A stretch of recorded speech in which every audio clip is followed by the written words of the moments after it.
Halo, kembali lagi di channel ini. Kali ini aku akan bahas satu perusahaan yaitu Panin Sekuritas dengan kode saham PANS. Kita boleh sebut PANS ya, untuk mempersingkat atau mempermudah pengucapan. Nah, inilah profil dari Panin Sekuritas atau PANS. Ini websitenya pans.co.id. Jadi kalau kalian mau lihat bisnis mereka, kalian bisa datang aja visit ke pans.co.id ini ya. Mereka sekuritas, tentunya keuntungan mereka didapatkan dari fee transaksi jual beli saham atau obligasi ya. Jadi fee-nya itu berapa ya, 0, sekian persen lah dari total transaksi ya. Kalian juga pasti tahu. Ini bisnis mereka tidak hanya uh, apa namanya hanya jadi broker aja, tapi mereka juga ada jasa investasi ya. Nah, ini fee dari trading atau transaksi.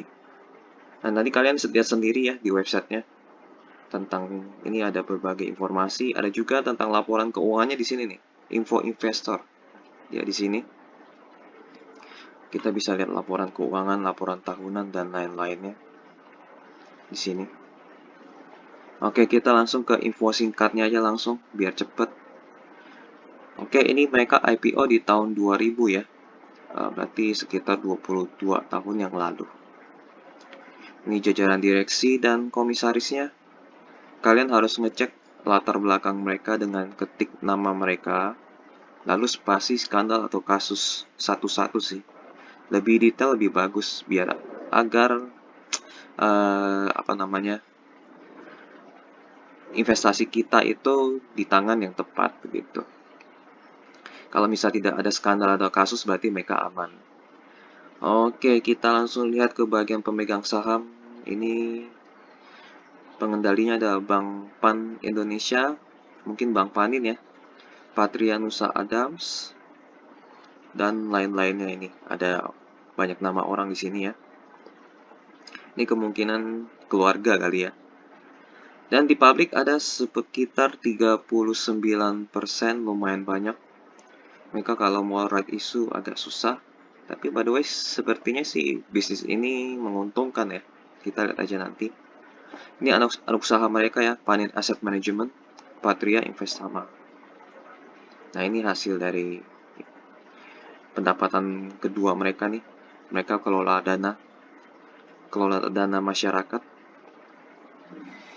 Oke, ini profil singkat mereka soal jajaran direksi dan komisaris. Kalian cari sendiri ya di Google gitu. Oke, ini laporan keuangan terbarunya 30 September 2022, yaitu kuartal ketiga.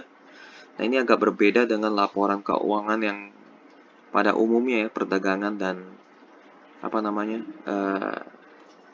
pabrik gitu. Ini jadi di sini tidak ada aset lancar maupun aset tidak lancar, tidak ada di sini. Ini langsung jumlah aset. Nah, cara untuk mengatasinya kita aset lancar itu aset-aset yang dijual secara cepat. Bisa dijual dengan cepat lah istilahnya di bawah 1 tahun. Nah, ini kita lihat aset lancarnya yang ini cash, ini termasuk aset lancar. Deposito atau lembaga clearing ini juga aset lancar, jadi total sekitar 25 miliar ya, ini dalam satuan rupiah. 25 miliar asetnya lancar. Ini piutang nggak termasuk ya, karena ini sepertinya dari nasabah ya, yang jumlahnya ini. Piutang dari lembaga clearing dan penjaminan.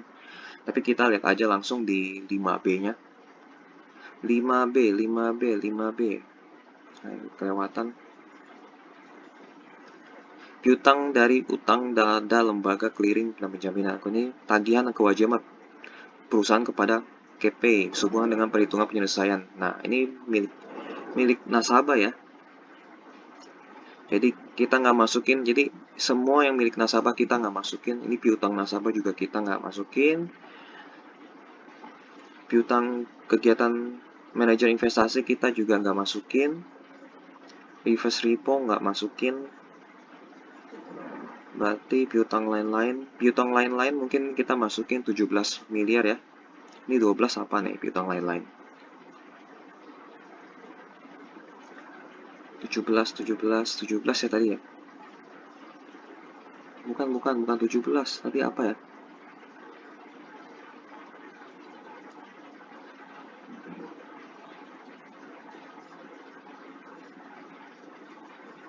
Sorry, kelebihan. Oh, 12. 12.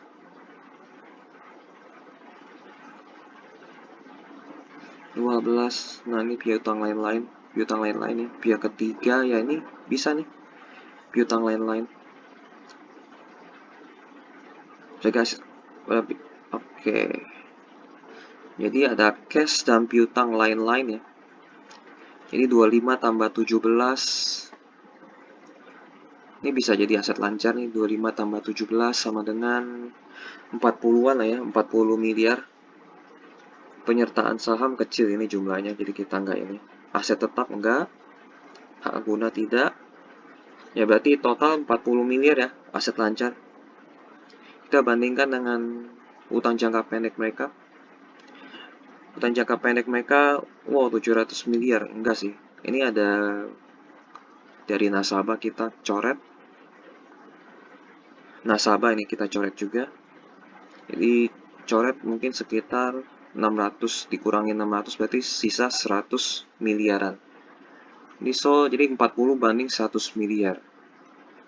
Benar enggak? Iya sekitar 100 miliar kan. Oh enggak sih di bawah 100 miliar ya. Ini kan 283 tambah 333. Berarti 600 lah ya, 610. Ini dikurang 610 berarti sekitar 90-an lah ya. Kok masih jumlahnya lebih banyak ya? Ya sekitar segitulah ya. Tapi utang-utang yang lain-lainnya ini kan sebenarnya nggak termasuk lah ya.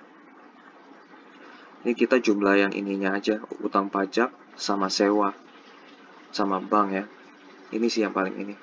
Bank, sewa, sama pajak. Imbalan kerja juga masuk. Jadi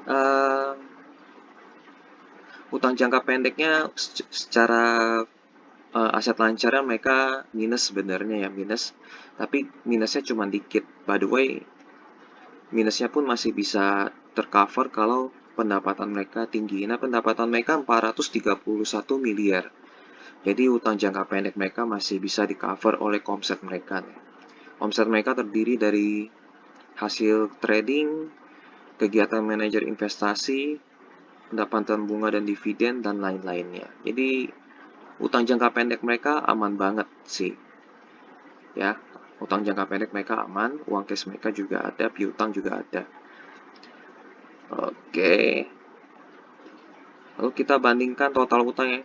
Modal yang utang mereka itu ada 700 miliar dikurangin 600 berarti sekitar 80 sampai 90 miliar modal utang mereka. Lalu modal investor itu sekitar 1T ya. Jadi gede banget. Ini pun dari saldo laba ya. Yang belum dicadangkan. Jadi gede banget ini milik investornya. So, jadi dari sisi utang mereka aman, risikonya kecil banget. Gitu. Oke, dari laporan laba rugi mereka ini ya, dari sisi omset ya, dari kita ini bedah satu-satu aja. Ini dari trading ya, fee transaksi mereka turun, entah karena memang jumlah transaksinya berkurang atau akun transaksinya jumlah investornya berkurang, entah antara dua itu ya. Pendapatan kegiatan manajer investasi meningkat, hasil investasinya meningkat, bunganya meningkat. Ini keuntungan ya, keuntungan atas perdagangan efek yang belum direalisasikan juga untung nih. Ini sebelumnya minus, belum direalisasikan mungkin. Baru ini meningkat ya 128 miliar. Jadi Panin aset manajemennya jago. Dia berhasil mencetak keuntungan 128 miliar.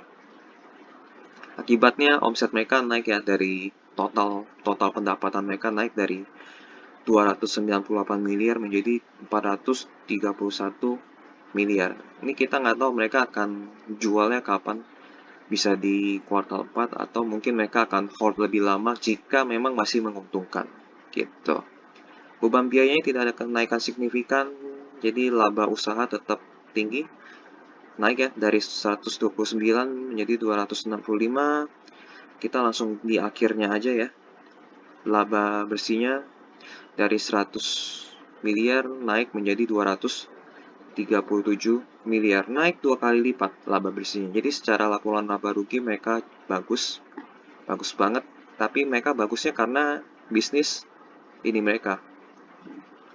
Ini hasil investasi, bukan dari hasil core bisnis mereka. Core sekuritas itu core bisnisnya yang ini nih, fee dari transaksi. Secara core bisnis mereka turun. Tapi kalau dari anak usaha mereka naik. Dan hasil investasi mereka naik. Core bisnisnya turun, anak usaha mereka atau keuntungan sampingan mereka naik gitu. Ya, oke lah ya, karena mereka bisa mendapatkan pendapatan dari wilayah lain ya, gitu. Nggak dari core bisnis mereka. Oke lah. Kita masuk ke bagian arus kas. Nah, arus kas mereka positif ya. Ini bagus. Ini dari jasa, dari nasabah. Dari nasabah mungkin kita akan coret ya. Penjualan portfolio efek, ini untung nih. Hasil taking profit mereka. Dan lain-lain kalian bisa ngecek sendiri. Tapi ini pasti positif, oke banget. Jadi overall laporan keuangan ketiga mereka positif ya, baik, bagus. Ada peningkatan dari pendapatan lainnya ya. Aku anggap ini pendapatan lain sih. Ini core bisnisnya mereka. Oke. Kita masuk ke kinerja tahunan mereka ya, dari 2013 sampai 2022. Kita dari ekuitas dulu. Ekuitas mereka itu tumbuhnya sangat pelan. Ini kinerja ekuitas mereka tumbuhnya pelan banget. Ini kurang bagus untuk investor retail ya, atau investor yang di luar pihaknya mereka. Karena ini tumbuhnya pelan banget. Karena kita beli saham sama dengan beli ekuitasnya. Tapi kalau ekuitasnya tumbuhnya pelan begini kan jadinya agak males juga gitu. Pelan banget. Digit pertamanya itu susah berubahnya. Selama berapa tahun nih? 8 sampai 9 tahun ya. Arus kas kadang positif, kadang negatif, tapi lebih banyak positifnya. Dari sisi omset, segitu-segitu aja, naik turun. Bahkan yang paling tinggi itu di tahun 2014 ya. Setelah dari 2014 naik turun. Tetap yang paling tinggi di 2014. Laba bersih juga demikian ya, yang paling tinggi di 2014. Selebihnya naik turun. Akibatnya ekuitas mereka ya tumbuhnya pelan banget. Jadi secara pertumbuhan mereka kurang menyenangkan bagi investor retail atau investor di luar pihak yang mereka ya. Gitu. Ini kurang menyenangkan lah ya secara pertumbuhan. Nah, kita lihat di valuasi di harga 1835, PE ratio mereka 4,29 kali, PVBR mereka 0,85 kali. Sementara itu dividen yield mereka cukup tinggi ya, 8,17%. Ini sih tinggi banget sih. Menurut aku ini tinggi. Jadi ini valuasinya adalah murah. Dari 3 hal ini aja bisa langsung disimpulkan bahwa mereka harga segini itu murah gitu. Namun lihat pertumbuhan mereka kayak begini, aku jadi kurang tertarik ya, apalagi kalau kita beli saham sedangkan beli ekuitas ya, pertumbuhannya pelan banget nih. Meskipun ini bertumbuh ya, omset mereka bertumbuh, laba bersih mereka bertumbuh, tetap kalah sama yang kinerja 2014. Dan mereka naik turun. Jadi meskipun nanti ini tumbuh jadi 600 miliar, nggak tahu di 2023, 2024, jangan-jangan seperti ini kan polanya. Habis dapat 600 miliar, mereka turun lagi jadi 300 miliar. Jadi ya kurang inilah ya, kurang menyenangkan. Oke, dari sisi pertumbuhan kurang enak, tapi valuasi mereka murah. Kita lihat presentasi mereka ya. Mereka presentasi atau public expose mereka di Juli 2022.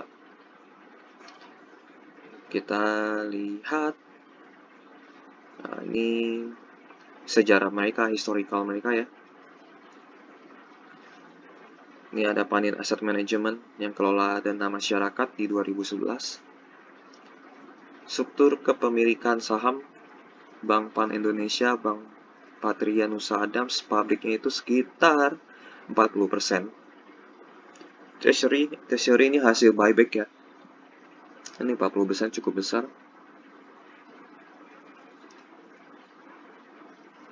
Dewan Komisaris dan Direksi, kalian nanti cek presiden direkturnya dan lain-lainnya ya. Apakah punya jejak yang buruk atau baik. Ini penghargaan, kegiatan usaha, mereka ya ambil fee dari transaksi dan manajer investasi. Tanggung jawab sosial kita lewatin aja, perkembangan kegiatan usaha, transaksi efek kita udah tahu, pembiayaan nasabah, oke ada, jadi ada fasilitas margin, corporate finance, oh ini ada IPO, right issue dan lain-lain, capital market ya, riset juga ada, asset management ada juga nih, reksadana. Perkembangan kegiatan usaha, ini grafiknya naik 2021. Tapi di 2022 maka malah turun, nilai transaksinya turun ya kan? Turun 40%, komisi mau nggak mau turun juga. Oke. Karena ada transaksi yang signifikan, koreksi pasar dipengaruhi berbagai isu global. Oke. Ini produk-produknya mereka ya, aplikasi tradingnya mereka. Perkembangan kegiatan usaha, market update, Instagram live, sekolah pasar modal secara online, webinar. Ini lebih sifatnya ke edukasi ya. Oke, ini marketingnya mereka, kegiatan usaha, jumlah nasabah aktif PANS bertumbuh ya sebenarnya. Setiap tahun selalu bertumbuh jumlah nasabahnya, cuman mereka mungkin transaksinya yang nilainya turun. Jadi mereka yang sering trading jadi jarang trading, jadi lebih ke investasi mungkin ya, atau nyangkut atau jarang investasi, nggak tahu deh ya. Antara dua itu ya. Oke, perkembangan kegiatan usaha, oke. Penjamin emisi juga ada nih, ini yang bantu IPO penjamin emisi. Nah kan, IPO ya. Jadi yang ada judulnya penjamin emisi ini mereka bantu IPO perusahaan. Penjamin emisi ya, mereka IPO Bukalapak, Mitratel, Cimori dan lain-lainnya. Widodo Makmur ya, mereka bantu IPO. Perkembangan Panin Asset Management tumbuhnya mulai pelan. Kinerja keuangan, oke, kita lewatin aja yang keuangan. Modal kerja bersih sekitar 800 ya, tumbuhnya pelan. Keuangan kita lewatin, ya paling gitu aja sih. Kerjaan sekuritas cuman ngambil fee aja, fee dari dana nasabah plus hasil transaksi, ya gitu-gitu aja. Plus yang IPO tadi nih, tapi itu kan IPO jarang-jarang ya. Ya ini jarang-jarang, jadi nggak bisa diharapkan karena ini jarang-jarang sih. Oke, itu presentasi mereka hanya sekitar hanya tentang profil perusahaan sih lebih tepatnya. Jadi tidak ada strategi bagaimana apa namanya lebih banyak nasabah atau bagaimana. Ini tanya jawab setelah mereka presentasi public expose. Mohon jelaskan target nilai transaksi, komisi transaksi, nasabah hingga kita. Ini nggak bisa ditarget sih. Kalau misalnya nasabahnya pengen hold ya hold gitu kan. Disuruh trading ya justru jadi aneh menurutku ya. Adakah strategi baru ke depan untuk menjaring investor retail? Ya mungkin ini bisa suruh mencari investor retail yang baru. Tapi kalau disuruh transaksi menjadi sering ini yang ngaco sebenarnya. Untuk target value transaksi 2022 kami mentargetkan kenaikan 23%. Oke. Sementara dari sisi jumlah nasabah kami targetkan peningkatan 30%. Ini sih yang nilai transaksi, artinya mereka paksa nasabah untuk trading gitu kan. Ini udah menurutku secara etika udah nggak bener. Tapi aturannya sih nggak ada, cuman ya secara etika aja gitu kan. Orang ngomong invest 2 tahun kok disuruh trading gitu kan. Ini yang menjadi kadang-kadang kerugian bagi sekuritas, ya itulah ya orang. Jadi kalau misalnya isinya investor semua, mungkin mereka akan mengalami kerugian. Tapi kalau misalnya isinya trader semua, mereka mengalami keuntungan gitu. Terkait strategi ke depan, saat ini dari jumlah nasabah dan serta nilai dan volume transaksi banyak disumbangkan oleh transaksi retail. Wow. Dan kami akan teruskan strategi pengembangan bagi nasabah retail. Namun demikian, kami juga akan meningkatkan transaksi dari klien institusional. Institusional, oke. Ya begitulah. Untuk itu kami melakukan strategi intensif maupun ekstensif dari CCS. Intensif, kami akan meningkatkan service dan value added bagi nasabah existing, sehingga kami harapkan nasabah lebih aktif, nah kan, lebih aktif bertransaksi di panin sekuritas. Jadi teman-teman ya, investor ya, semakin kalian aktif, itu kalian semakin tinggi kerugiannya. Percayalah, semakin tinggi kerugiannya. Jadi kalau misalnya ada perusahaan sekuritas memaksa kalian untuk lebih sering trading, itu sebenarnya ya itulah ya, nggak usah dibicarakan lagi ya. Berarti mereka sedang mencari cuan sebenarnya, bukan membuat kalian cuan, tapi mereka sedang cari cuan dari kekalahan kalian gitu.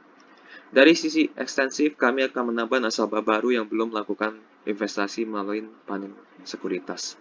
Di antaranya melalui kerjasama dengan komunitas-komunitas investasi akan memberi benefit resiprokal. Wah, bahasanya tinggi banget. Kami juga akan fokus memberikan edukasi kepada calon investor, yaitu memberikan pemahaman investasi seperti program Goes to Campus, Goes to Office. Oke.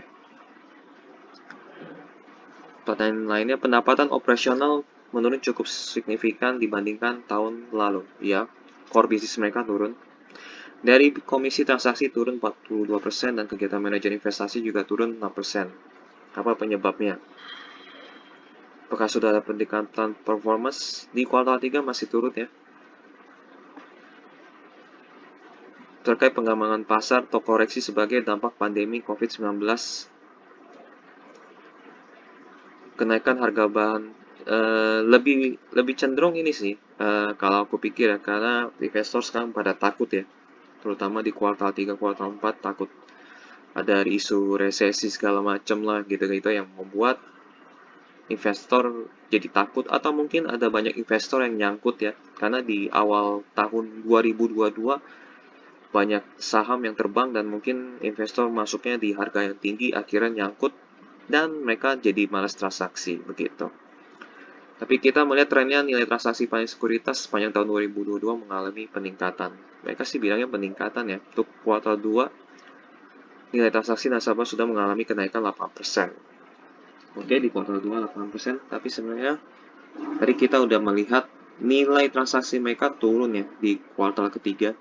Kemudian kuartal 1 ditopang kenaikan atas perdagangan efek yang belum direalisasikan. Oke.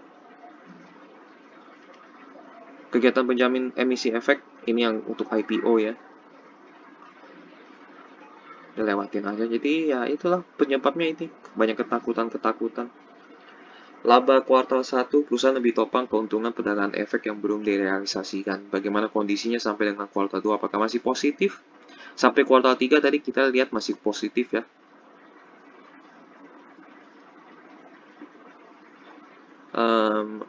Masih diselesaikan dan diharapkan bisa rilis. Oke. Lewatin aja. Nggak ada yang berhubungan itu. Karena pertanyaan juga ya kita lihat masih positif.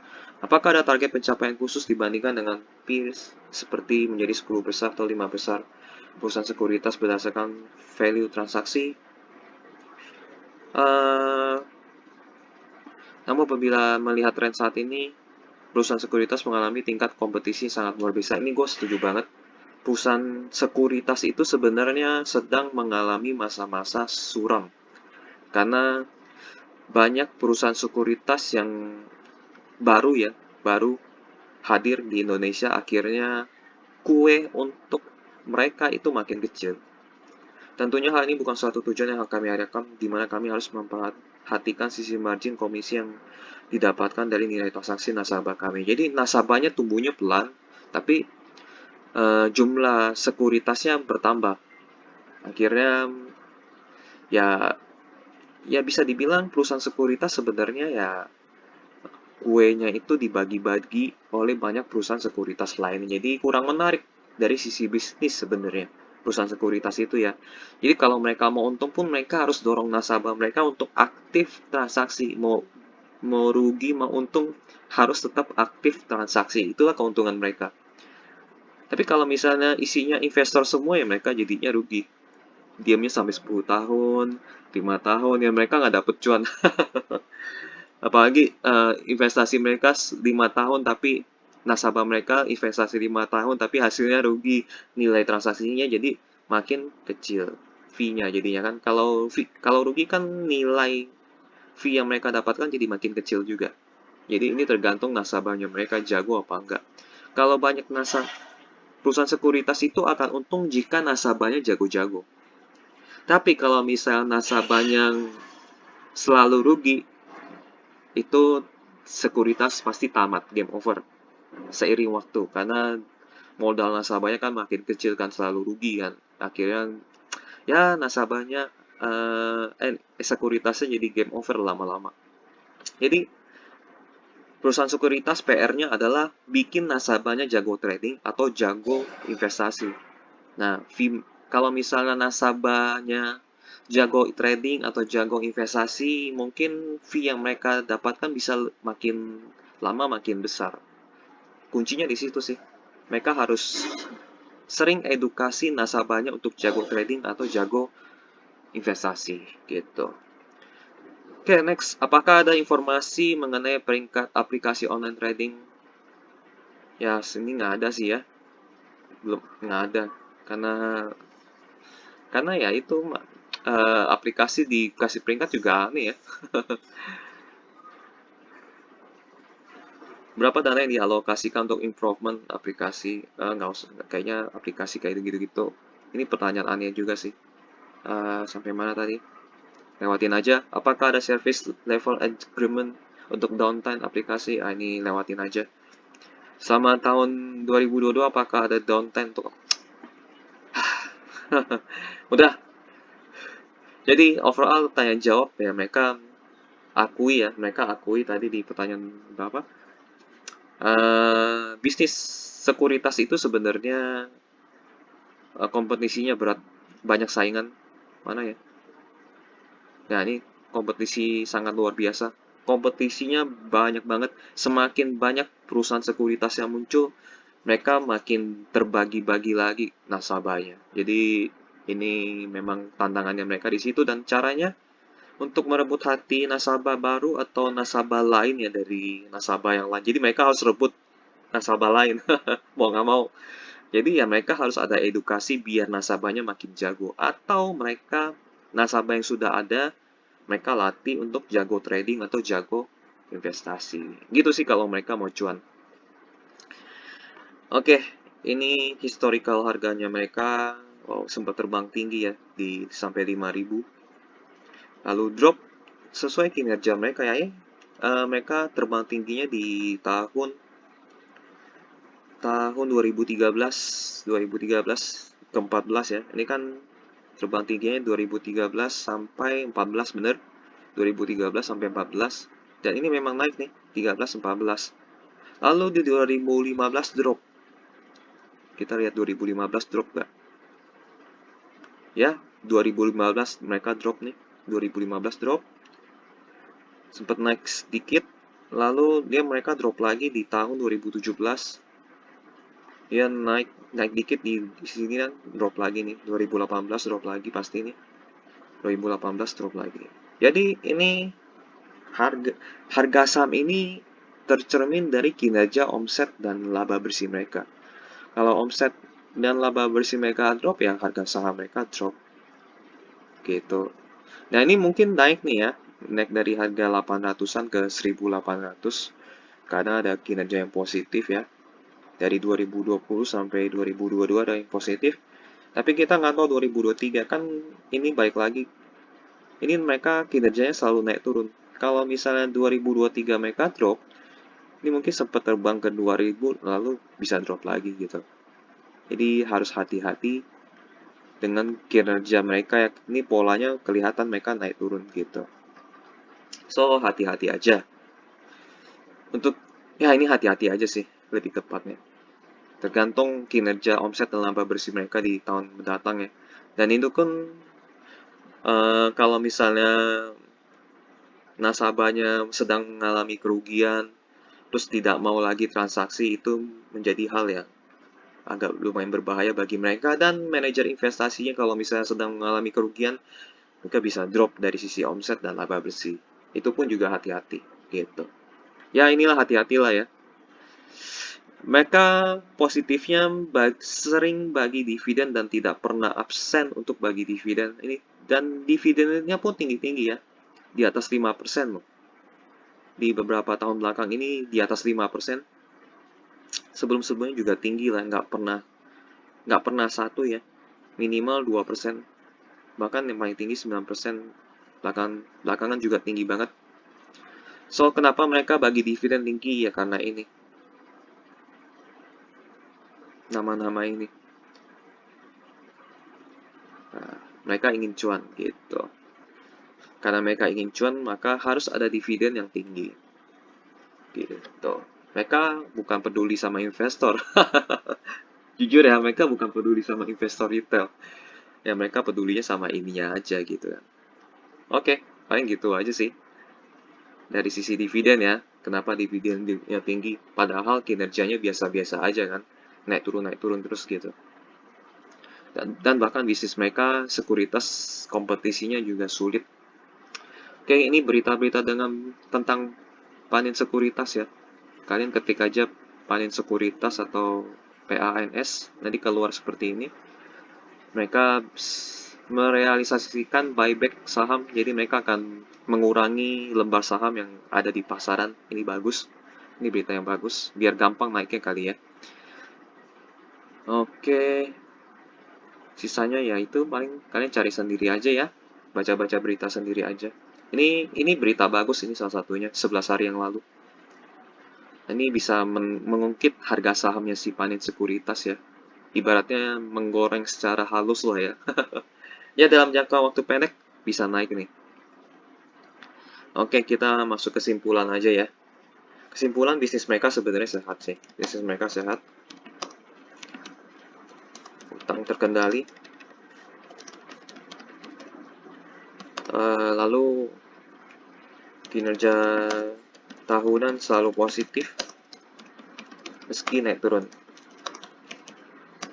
Intinya sehat lah ya. Bisnis mereka intinya sehat. Namun yang menjadi minus ya pertumbuhannya mereka ya. Pertumbuhan mereka pelan sekali. Pertumbuhan pelan banget. Pertumbuhan ekuitas pelan sekali. Kalau bagi investor kurang menarik.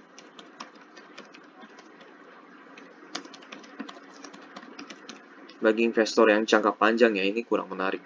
Yang ingin cuannya tebal dari capital gain. Lalu ya paling gitu aja sih. Pendapatan ini tergantung dari nasabah. Pendapatan tergantung dari nasabah.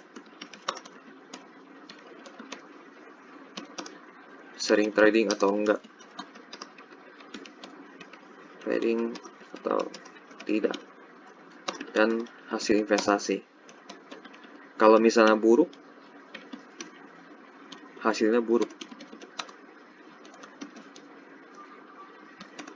Omset turun lah ya. Omsetnya turun. So itu aja sih paling. Ya ini sih. Kalau misalnya ekonomi lagi sulit, nasabah baru pun kalau yang untuk orang awam ya, kalau untuk orang awam nasabah pun takut masuk karena situasi lagi sulit. Bahkan ada sekelompok orang tertentu yang masih ada yang menganggap trading itu judi gitu. Ya karena perilaku-perilaku yang nggak bener sih ya. yang jangka pendek tanpa beli saham, tanpa analisa. Akhirnya dianggap judi. Ya memang itu perilaku judi sebenarnya. Oke, kesimpulannya layak diinvestasikan ya. Karena ada berita ini ya, ada buyback ya. Investasi jangka pendek boleh.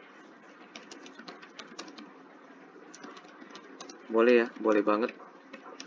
Mungkin bisa cuan 10-20%. Tapi kalau misalnya bisa 100% nggak? Itu bonus sih. Mungkin ini tergantung mereka ya mau angkat sampai 100% atau enggak. Tapi kalau aku sih cuan 20%, 10-20%, 20% itu udah oke banget. Kalau untuk jangka pendek ya, tapi kalau untuk jangka panjang ya untuk capital gain sih enggak. Tidak untuk capital gain atau kenaikan harga saham tidak.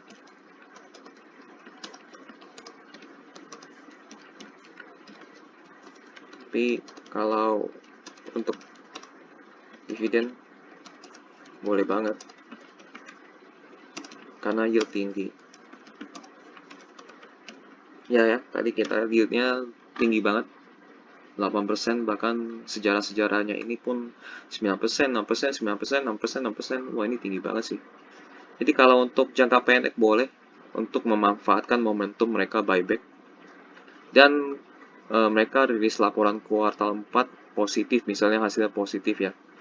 Nah, ini pasti yang nggak tahu secara detailnya ini mungkin akan menjadi panic buying, bukan panic selling, panic buying. Oh, ini valuasinya masih murah, terus omsetnya naik, terus laba bersihnya naik, ekuitasnya naik, ayo kita beli. Bisa jadi terbang harga sahamnya karena mereka nggak perhatiin yang tahun-tahun sebelumnya gitu kan. Bisa jadi karena mereka hanya lihat ininya naik. Oke, valuasi masih murah, dividennya tinggi. Oke, beli gitu. Itu jadi makanya untuk jangka pendek boleh banget. Kemungkinan bisa terbang apalagi ada ini nih berita buyback. Boleh banget. Jangka pendek ya. Untuk investasi jangka panjang untuk capital gain enggak ya. Kita lihat ini naik turun. Ini sempat naik gila terus turun lagi. Ya jangka panjang untuk capital gain enggak sih, apalagi ekuitas tumbuhnya pelan. Kenaikan harga saham enggak sih. Ini sempat naik terus turun. Jangka panjangnya kan lucu kan. Kalian beli di sini misalnya kan, oh saya mau ingin investasi jangka panjang, beli di 4.000, 9.000, 4.000, 5.000 ternyata turun. Jadi sebenarnya enggak banget. Namun kalau untuk dividen boleh banget sih ya. Kalian beli untuk ya udah deh nggak apa-apa deh terima setiap tahun 9%, 6%. Ya itu boleh. Selama orang ini masih ada ya. Kalian harus perhatiin. Kalau masih ada berarti boleh ikut-ikutan. Karena mereka pengen dividen juga sepertinya gitu. Tapi kalau orang ini tiba-tiba hilang ya berarti kalian boleh menghilangkan diri juga gitu. Jangka pendek boleh untuk manfaatin ini ya, momentum buyback sama kenaikan omset dan laba bersih. Lalu untuk jangka panjang capital gain enggak ya, jangan berharap. Kalian harapinnya dari dividen aja gitu. Oke. Sekian sih analisa tentang PA, PANS atau Panin Sekuritas. Kalau ada informasi yang salah, kalau ada tambahan informasi, boleh tulis di kolom komentar. Oke, kalau mau request saham yang lain dianalisa juga boleh. Tulis aja di kolom komentar ya. Sampai jumpa di video berikutnya. Bye-bye.